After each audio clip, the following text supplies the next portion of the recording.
catch Will Chamberlain again? Yeah, I guess so. I was just talking to her about it. I was like, trying to go for my own record at this point, then worry about Wilt after I catch myself. There's not many games left, so you'll have to keep doing like 12 shots a game. That's true. That's true. I don't know where I'm at right now, but, I don't really want to worry about it too much. Just go out and just have fun with the game, but worry about it at the end for sure. What was working for you tonight? Honestly, just, being active, in my opinion, set screens, getting out quick. It was a team where they was trying to play a lot of 1 through 5. They was trying to blitz, of course, when it came to Luka and Kyrie. So I was just in the right spot at the right time, making plays out of the pocket, going to finish it or find the guys on the around the arc. You guys broke out to a 22-point lead there late in the first quarter. Were you trying to not let it happen in Houston the other day when it was a close game? Yeah, like when it comes to teams like this, of course, there's no disrespect to them. At the end of the day, we just got to come out and handle business. And those teams, these type of teams, are not going to lay down. They're going to come out and try to throw a punch. So at the end of the day, Houston threw a punch at us for sure. And it was a dogfight from the beginning of the game to the end. So we kind of didn't want that to happen tonight. So we just came out with just a different mentality to come out and just handle business. In the Houston game, they played smaller lineups, which can take you out of the game somewhat. How do you, as an individual, when you're starting out the game, if you guys enforce your will on them, they play your kind of game, right, which keeps you in the game. Right. With me, it's just taking that challenge. We did go 1 through 5 from jump, and it's just I want to be a better defender in general, and it's just another step that's in my playing style that's going to help me defensively is just being able to come out and move my feet around the perimeter. So at the end of the day, I just want to be able to take that challenge and just come out and just help the team as much as I can. And at the end of the day, if I don't, I'm pretty sure I understand when it comes to just like getting guys in to really just uphold just like the 1 through 5 defensive scheme, I would say, when it comes to just like how we want to play defensively. But tonight I feel like that I actually took a step in the right direction, most definitely. We've seen Luka have these amazing games a lot. What's that like for you to watch him go? It's pretty natural now. In all honesty, you never, I would say, expect what's going to happen on a night-to-night basis, and just seeing some of the stuff that he gets to fall in, it's insane, and it's like, I get to the point to where it's like I shoot a half-court shot or I shoot a trick shot or something like that. I always say I'm trying to be Luka, just joking around, but. Great player, comes down, gets whatever he wants on a night-to-night basis. He finds the right shots, he finds the right guys on the perimeter, and just so much attention that gravitates towards him and Kyrie. It just helps the team out a lot because they make plays on both ends too. You see the type of fun, speaking of Luka, that he has on the court. Asking for you, like, is this the most fun basketball team you've played on? I would say, every team that I've played on, I've always had fun with it. There's always been just like the frustration, finding ways to get to the fun part. So it's just, I've kind of went through that same, I would say, stretch of just like the frustration side. I want to be better. I get in my own head. I find some type of adversity and I get through it and I start back having fun again. So I would say I'm pretty much back in that, in that state of mind when it comes to this team now too, because it's just like clockwork, the storm doesn't last forever, and I always try to find some type of sunshine. The magic number for you guys to clinch a playoff spot is 1. How much do you guys scoreboard watch? Say again? How much do you scoreboard watch, see what's going on around the league? They always tell us it's important to make sure we know, but me personally, I don't really pay attention to it because I don't want to really just cloud my thoughts and just like, oh, we need to focus on this. I really just say we focus on, the next game at hand, in all honesty, and that's the game we have to play. And when it comes to that, I don't know what the other guys do, but me personally, I really don't pay attention to it unless it just, instant just pops up whenever, the FBI is listening to us on our phones, on Instagram and Facebook and stuff, and they pop it up. But other than that, it's just, I try to keep a level head, and I feel like if I get into it and I think about it and I pay attention to it, it's going to really just kind of like make me take a step back mentally. And I don't want to really just be too focused on what comes in the future because I try to worry about, that next step and just like that next opportunity for us on a night-to-night basis. How do you take what you did tonight and tomorrow night's game against Miami? Just come out and have the same mentality. Miami is a tough team. They're going to come out and try to throw the first punch. We got to be ready to withstand that. So with that being said, we just got to have a locked-in mentality, ready to go. defensively, what have you seen from the group handling those 5-out offenses since you played like Indiana a couple times in Boston? Because tonight you had a good amount of opportunities against Yeah, them. I mean, I feel like throughout the stretch whenever we've like put it into the game for our scheme, we've taken steps in the right direction. There has been times where it's just like, oh, what are these guys doing defensively? And now, like as you see it, we're out there communicating more. We're there for each other more. Whenever we get frustrated on defense, it doesn't really matter. It's just like, okay, help the next guy, push the next guy. At the end of the day, we're going to play as a team. We're not going to get too frustrated to where it's like we take a step back to when we were losing when I had first got here. It was a lot of frustration at times, it was a lot of adversity, a lot of obstacles, and we found a way to get over that as a team. So I feel like we for sure has progressed and excelled in the right direction that we want to go defensively in that area. It was a great conversation that we had about our start in Houston, and I thought the guys were locked in that first half. We got off to a really good start. Luka set the tone for us. We tried to get PJ going there a little bit, but sometimes when you come home, nerves and distractions, and so. But I thought he still played on the defensive end.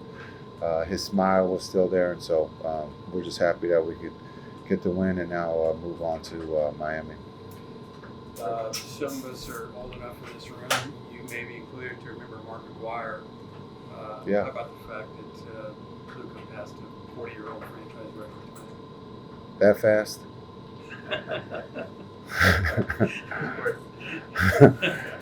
How long did it take Mark?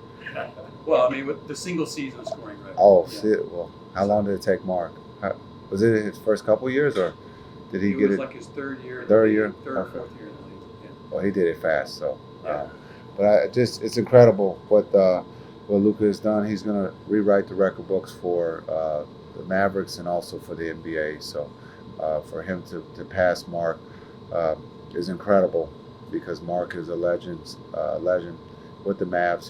He holds a lot of records when it comes to scoring, and so but it just shows what Luka has done and how much better he has gotten here year to year. What was Luka able to do in the first quarter when he scored 21 points, kind of set the tone? Yeah, he just, I thought he came out and didn't wait. He was aggressive. I thought looking to get his shot, the ball touching the paint, getting to the rim, making plays for other guys. I thought a lot of the ones that he did miss, I thought they were good. It looked like he was going to have one of those 40-point quarters, but to have a 21-point quarter was big. But I think just the talk that we've had and the follow-through, talking about the way we started against Houston, I thought, again, the guys were focused and came out and executed and had a 22-point lead at halftime, and we kind of went back and forth there in the third. But give the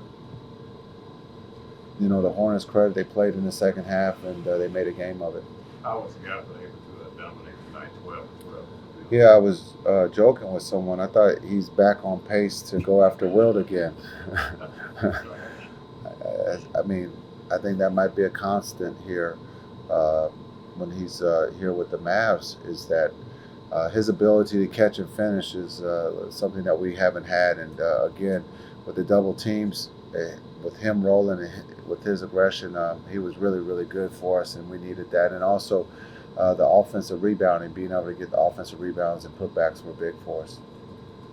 You guys won your last 4 games here now. Just obviously, the postseason's right around the corner. You guys feel like you're peaking at the right time here? I don't know if it's peaking. I think we're playing really good basketball. Our chemistry and trust is at a high. As you know, you want to be healthy. You want to be playing your best basketball. And right now, we could be playing our best, but we're not satisfied to say this is our best. We still feel we have a ways to go.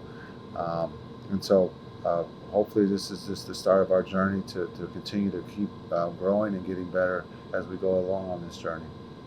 How often, if at all, are you looking at the Western Conference standings and how things are shaking up in terms of playoff matchups or what else is going on for season for you guys? Yeah, I think I've said this, and I hope the other guys have said, we're just trying to take care of what's in front of us. We now being on the East Coast, us older people will be asleep as the games are on, and so we'll wake up to whoever has won. And there are some really good games tonight on the West Coast. Not to say we're not scoreboard watching.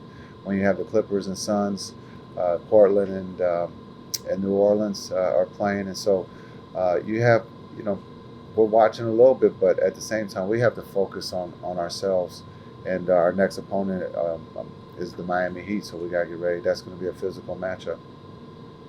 You have reduced your minutes up, number one, so you did what you had to tonight.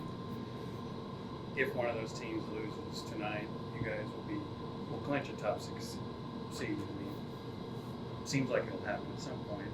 Would you be more inclined to rest players tomorrow? Yeah, that's something we'll have to see when we land, what the scores are and how the games finish up. We'll have to have a powwow to talk about what the next steps are in that policy of resting. But right now it's scheduled that everyone's going to suit up and try to find a way. But there will be constant conversations and communications here as we go forward to see when that opportunity will come. You saw a lot of 5 out, obviously with Grant Williams playing 5 today. What are your thoughts on how the defense has handled 5 out as you continue to build continuity with your new additions to the trade deadline? Yeah, we actually, I thought we did really well in the first half with the 5 out. We went to something that we tend to go in the second half. We just switched everything, and I thought to see how Gaff can handle guarding the point guards and our smalls handling the bigs. I thought the guys did an incredible job there in the first half. Again, we got to get better to be consistent, but again, the 5 out defense was really good tonight. And it seems like against different styles as well, you guys have been able to use different ball screen coverages in the last couple weeks. Is that mostly due to having more chemistry time to work with your new additions? And what do you like about that? Yeah, I think to be able to change, throw different pitches as we go into the playoffs is going to be key, because you're playing against elite teams with elite players, and you can't just be consistent just reading, because they'll start to pick you apart. So just to be able to throw different pitches, different matchups. I think we've been able to do that here of late, especially in that Houston game, putting Luka on a primary scorer and being able to work the defense around him in that case. Tonight, being able to read, we normally don't just come out and read everything. I thought the guys did a really good job with that, so we can continue to build, watch film, and our walkthroughs are our practices right now. So just being able to go through different scenarios as we get ready for our opponent. And how important is the athleticism on the wing with off-ball defense to kind of tie all that together with like PJ, Derek Jones? Yeah, Dante? it's very important to have length and athleticism, and when you talk about those three, that helps us. But also, Luka showed something tonight that we're going to have to hold him accountable. He blocked a jump shot, so I think.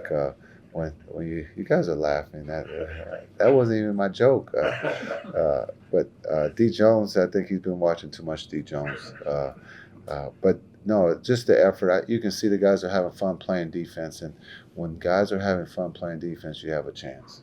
Jason, you also have a nice production out of Maxey tonight. What Yeah. was he able to do? Yeah, Maxey was really good for us. Again, building on what he did against the Rockets. Again, defensively, we measure him on the defensive end, but when he's shooting the ball and being able to stretch the defense and then make plays when the double teams happen, he's in the middle finding the open guys. So he was really good tonight, and we're going to need to continue to have him play that way for us. Thank you. Thanks. Thank you.